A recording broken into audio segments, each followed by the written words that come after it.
Здравейте, здравейте! И понеже вчера се разрази доста интересна дискусия относно избора на мундштук за тази лула, ето, първо показвам първата версия.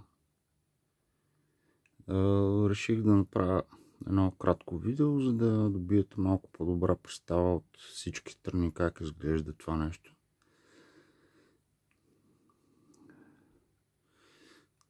Значи вариант 1 кехлибар, така наречения кехлибар, той е акрил всъщност, който имитира кехлибар.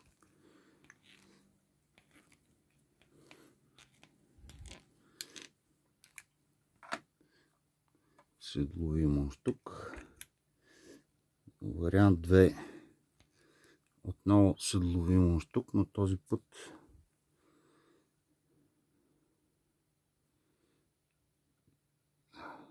черен акрил.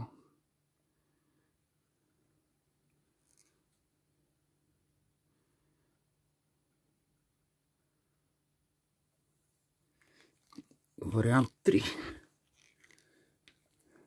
който е от днес. Аз имах доста голяма чуденка, между другото.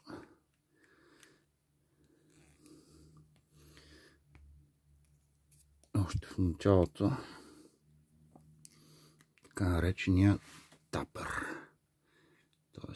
кръгъл мундштук.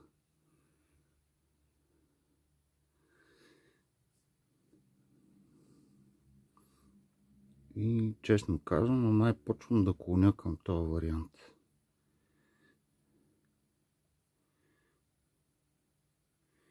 Така.